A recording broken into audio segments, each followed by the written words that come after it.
السلام علیکم رحمۃ اللہ وبرکاتہ۔ میں آپ کا اپنا پیارا دوست اسرائیل خان پھر سے حاضر ہوا ہوں the real history RH channel لے کر سلطان صلاح الدین ایوبی کی داستان۔ امید ہے آپ کو یہ کہانی اچھی لگتی ہوگی۔ یہ آپ کا اپنا چینل ہے، اسے لائک، سبسکرائب، کمنٹ، شیئر ضرور کریے گا۔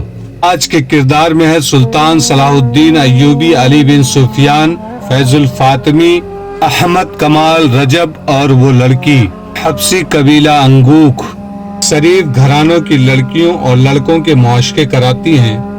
مجھ جیسے سلیبی لڑکیاں چوری چھپے تمہارے ایسے حاکموں کے پاس آتی ہیں جو ہمارے ہاتھ میں کھیل رہے ہوتے ہیں۔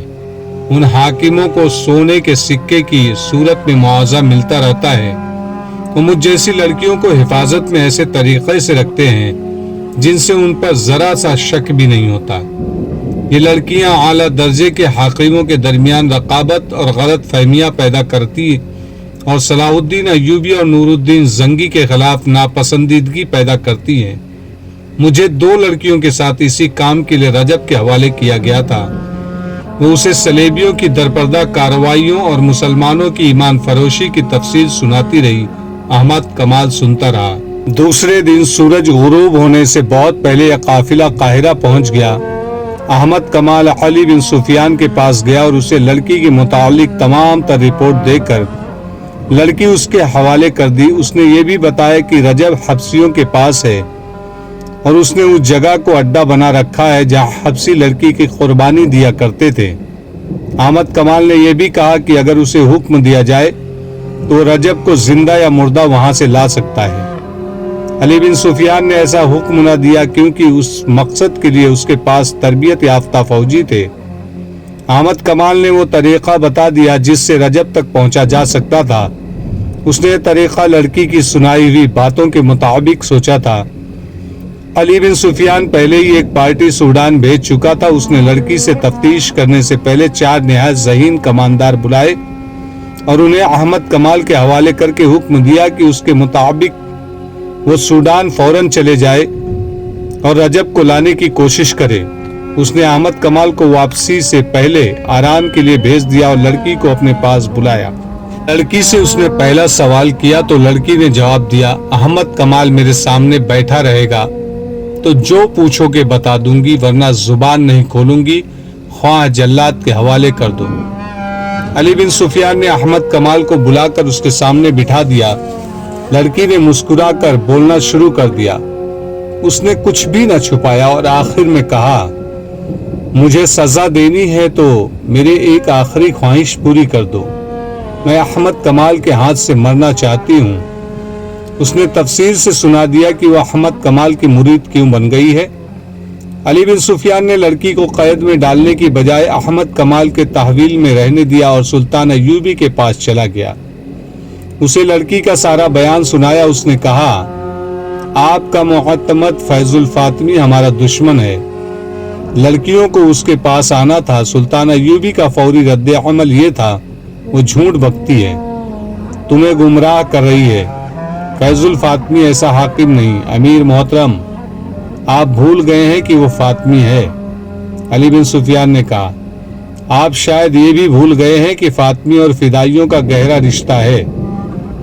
یہ لوگ آپ کے وفادار ہو ہی نہیں سکتے۔ سلطان ایوبی گہری سوچ میں کھو گیا۔ وہ غالباً سوچ رہا تھا کہ کس پر بھروسہ کرے۔ کچھ دیر بعد اس نے کہا، علی، میں تمہیں یہ اجازت نہیں دوں گا کہ فیض الفاطمی کو گرفتار کر لو۔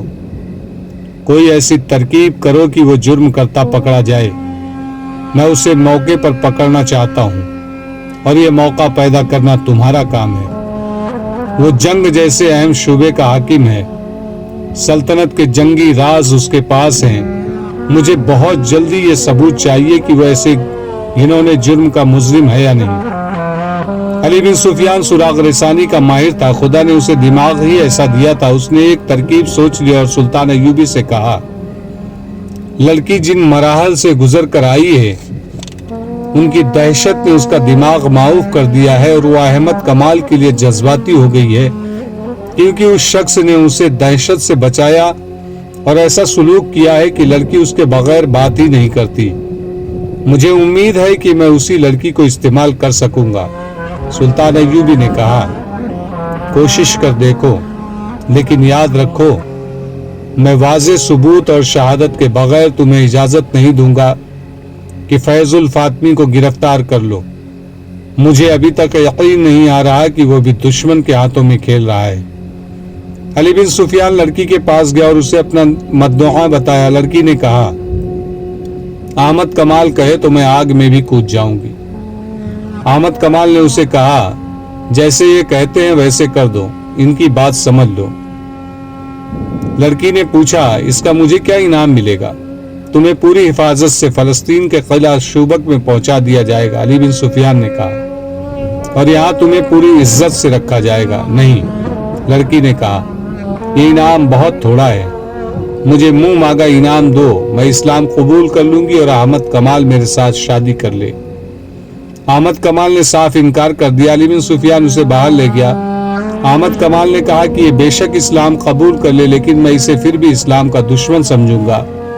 अली बिन सुफियान ने उसे कहा, मुल्क और कौम की सलामती की खातिर तुम्हें यह कुर्बानी देनी होगी। अहमद कमाल मान गया। उसने अंदर जाकर लड़की से कहा, मैं चूंकि तुम्हें अभी तक बेएतबार लड़की समझ रहा हूं, इसलिए शादी से इनकार किया है। अगर तुम साबित कर दो कि तुम्हारे दिल में मेरे मजहब के लिए कुर्बानी का जज्बा है, तो मैं तमाम उम्र तुम्हारा गुलाम रहूंगा। लड़की ने अली बिन सुफियान से कहा, कहो मुझे क्या करना है, मैं भी देख लूं। मैं भी देखूंगी कि मुसलमान अपने वादे के कितने पक्के होते हैं। मेरी एक शर्त यह भी है कि अहमद कमाल मेरे साथ रहेगा। अली बिन सुफियान ने उसकी यह शर्त भी मान ली और अपने एक अहलकार को बुलाकर अहमद कमाल और लड़की के लिए रहाइश के इंतजाम का हुक्म दे दिया। उसने दरवाजा बंद कर लिया और लड़की को अहमद कमाल की मौजूदगी में बताने लगा कि उसे क्या करना है। तीसरे दिन अली बिन सुफियान के भेजे हुए आदमी हब्सियों की उस मुकद्दस जगह पहुंच गए जहां से लड़कियां भागी थी और जहां रजब हब्सियों का कैदी था। ये 6 आदमी थे और सब ऊंटों पर सवार थे। उन्होंने भेष नहीं बदला था, वो मिस्री फौज के लिबास में थे। उनके पास बर्शियां, तीर, कमान और तलवारें थी। उन्हें अहमद कमाल ने लड़कियों की रुईदाद सुना दी थी। उसके मुताबिक अली बिन सुफियान ने यह तरीका कार समझा दिया था। वो पहाड़ी खत्ते के अंदर गए जिसे पहाड़ियों ने किला बना रखा था। एक बर्छी न जाने कहां से आई और उनके सामने जमीन में गड़ गई। इसका मतलब यह था कि रुक जाओ, तुम घेरे में हो। वो रुक गए। हब्सी पुरोहित सामने आया। उसके साथ 3 हब्सी थे जिनके पास बर्छियां थी।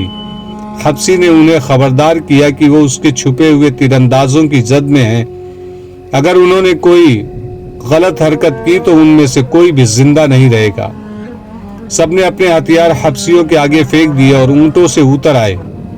उनके कायद ने हब्सी पुरोहित से हाथ मिलाकर कहा, हम तुम्हारे दोस्त हैं, मोहब्बत लेके आए हैं, तुम्हारी मोहब्बत लेके जाएंगे। क्या तुमने तीनों लड़कियों की कुर्बानी दे दी है?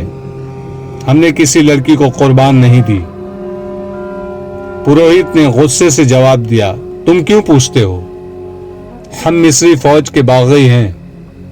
जमात के कायद ने जवाब दिया, हम तुम्हारे उस फौज के सिपाही हैं जो मुसलमानों से तुम्हारे देवता की तौहीन का इंतकाम लेंगे। हमें तुम्हारे आदमियों ने बताया था कि उन्हें शिकस्त इसलिए हुई है कि लड़की की कुर्बानी नहीं दी जा सकी। हम रजब के साथ थे। हमने उसे कहा कि हम 3 फिरंगी लड़कियां अगवा करके ले आएंगे और एक की बजाय 3 लड़कियां कुर्बान करेंगे और देवता के मगरमच्छों को खिलाएंगे। हम बड़ी दूर से 3 लड़कियां वरगला कर और बहुत से लालच देकर ले आए और रजब के हवाले कर दी थी। उन्हें यहाँ ले आया था। हम ये देखने आए हैं कि लड़कियों की कुर्बानी दी जा चुकी है या नहीं। हब्सी पुरोहित धोखे में आ गया। उसने कहा, रजब ने हमारे साथ कमीनगी की है। वो लड़कियां ले आया था मगर उसकी नीयत खराब हो गई थी। उसने लड़कियों को यहाँ से भगा दिया, लेकिन हमने उसे नहीं भागने दिया। उसे पूरी सजा दी है।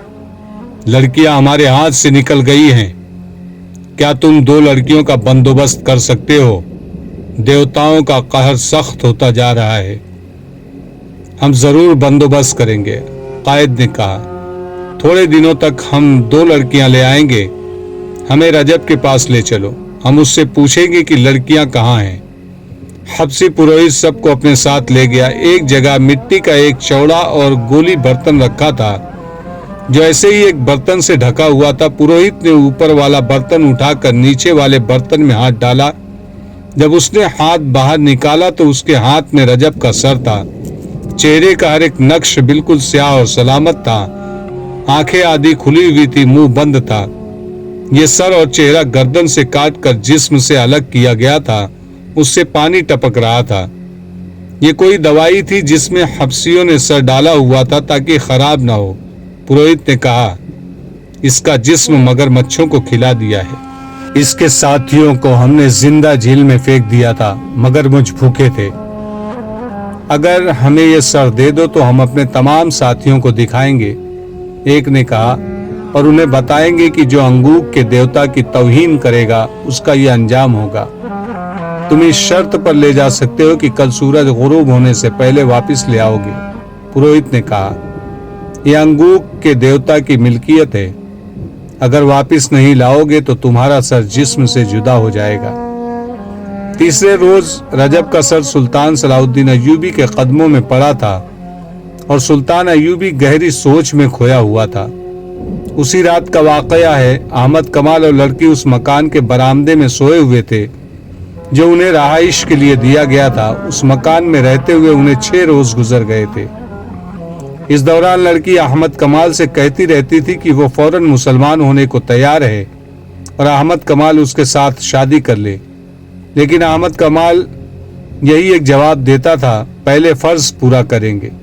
लड़की ने 2-3 बार उस खुदसे का भी इजहार किया था कि उसके साथ धोखा होगा।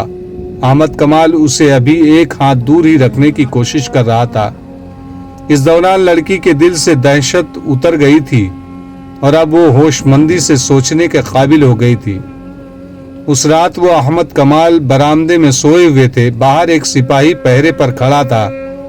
आधी रात से कुछ देर पहले पहरेदार मकान के इर्द गिर्द घूमने के लिए आहिस्ता आहिस्ता चला तो किसी ने पीछे से उसकी गर्दन बाजू में जकड़ ली। फौरन बाद उसके मुंह पर कपड़ा बांध दिया गया, हाथ और पांव भी रस्सियों में जकड़े गए।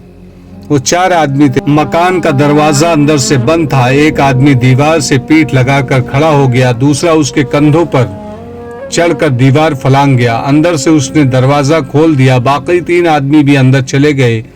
एक जो सबसे ज्यादा कवी हैकल था, उसने लड़की के मुंह पर कपड़ा बांध दिया। लड़की के जागने तक उसने लड़की को दबोच लिया और उठाकर कंधे पर डाल लिया। 3 आदमियों ने अहमद कमाल को रस्सियों से जकड़कर और मुंह पर कपड़ा बांधकर पलंग पर ही पड़ा रहने दिया। उसे मज़ाहमत की मोहलत ही न मिली। बाहर जाकर उन्होंने लड़की पर कंबल डाल दिया ताकि कोई देख ले तो उसे पता न चल सके कि उस आदमी के कंधों पर लड़की है। शहर से 4-5 मील दूर फिरौनों के वक्तों की एक बहुत ही वसी व अरीज और भूल भुलैया जैसी इमारत के खंडर थे। उनके मुतालिक लोग बहुत सी डरावनी बातें किया करते थे कि इमारत